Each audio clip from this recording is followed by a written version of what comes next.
الحمدللہ رب العالمین والصلاة والسلام علی سید الانبیاء والمرسلین اما بعد فاعوذ باللہ من الشیطان الرجیم بسم اللہ الرحمن الرحیم الصلاة والسلام علیک یا رسول اللہ وعلی آلک واصحابک یا حبیب اللہ۔ فرمان آخری نبی صلی اللہ تعالی علیہ وآلہ وسلم، جس نے مجھ پر 10 مرتبہ درود پاک پڑھا، اللہ تبارک و تعالی اس پر 100 رحمتیں نازل فرماتا ہے۔ صلو علی الحبیب صلی اللہ تعالی علی محمد صلی اللہ علیہ وآلہ وسلم۔ میٹھے میٹھے اور پیارے پیارے اسلامی بھائیوں، محترم طلباء کرام، اللہ تبارک و تعالی کے فضل و کرم سے آج ہم فیضان تجوید کورس لیکچر نمبر 70 میں حاضر ہیں۔ ہم نے مدنی قاعدے کا سبق نمبر 12 شروع کیا ہوا ہے، جس میں ہم نون ساکن اور تنوین کے 2 قاعدے اظہار اور اخفاء کے بارے میں کل کے سبق میں ہم نے سیکھا، ان کی تعریفات سیکھیں کہ حروف نون ساکن یا تنوین کے بعد حروف حلقیہ میں سے کوئی حرف آ جائے تو اظہار ہوگا، یعنی نون ساکن اور تنوین میں غنہ نہیں کریں گے، اور نون ساکن یا تنوین کے بعد حروف اخفاء میں سے کوئی حرف آ جائے تو اخفاء کریں، یعنی نون ساکن اور تنوین میں غنہ کر کے پڑھیں گے، یعنی آواز کو ناک میں لے جائیں گے۔ آئیے آج مشق میں ان قواعد کی پریکٹس کرتے ہیں، ان کو اپلائی کرتے ہیں۔ میم نون زیر من، حمزہ زبر آ، جیم زبر جا، آجا، لام 2 زیر لن، آجا لن، من آجا لن۔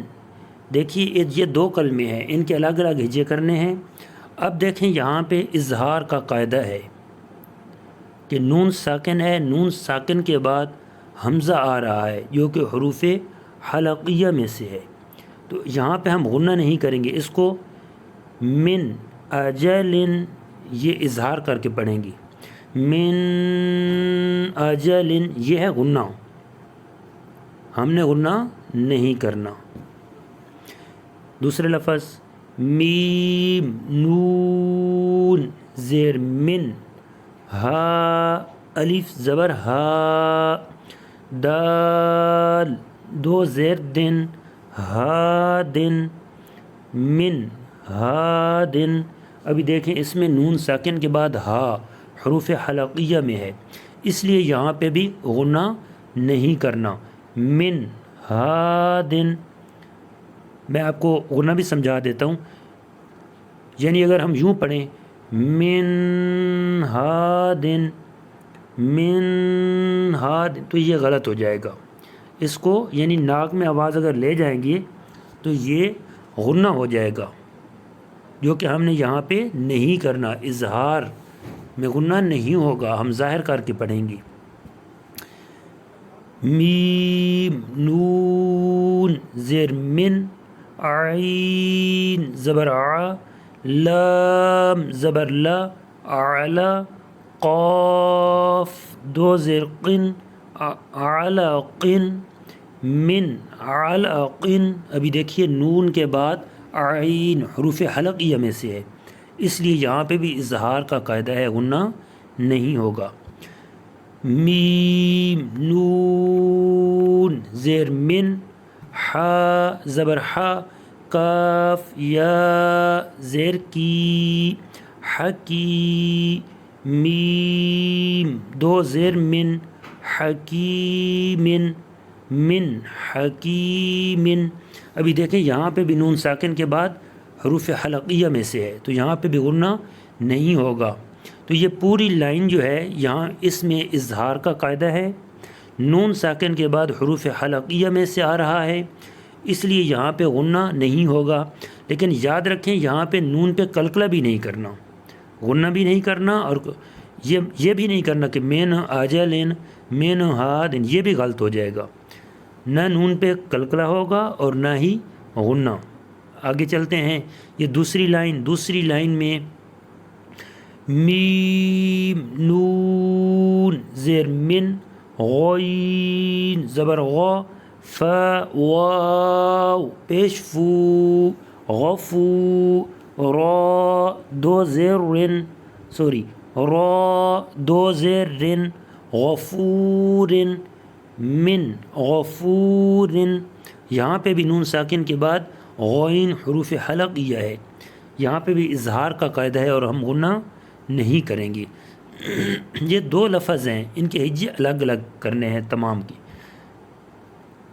میم نون زیر من خا واو پیش خو فا دو زیر فن خوفن من خوفن من خوفن، اظہار کا قاعدہ، نون ساکن کے بعد حروف حلقیہ ہے خا، اس لیے یہاں پہ بھی غنہ نہیں ہوگا۔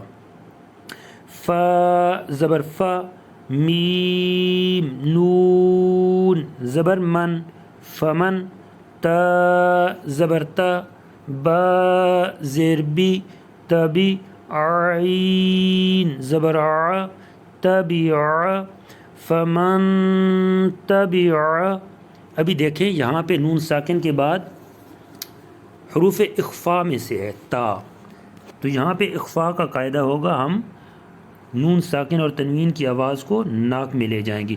فمن تبع فمن تبع، یہاں پہ ابھی غنہ کرنا ہے، آواز کو ناک میں لے جانا ہے۔ میم نون زیر من سا زبر سا میم زبر ما سما را زبر را سمرا تا دو زیر تن ثمراتن من ثمراتن، ابھی یہاں پہ بھی نون ساکن کے بعد سا حروف اخفا میں سے ہے، تو یہاں پہ اخفا کا قاعدہ ہے، غنہ کریں گی۔ من ثمرات، را کو پر پڑی، من ثمرات۔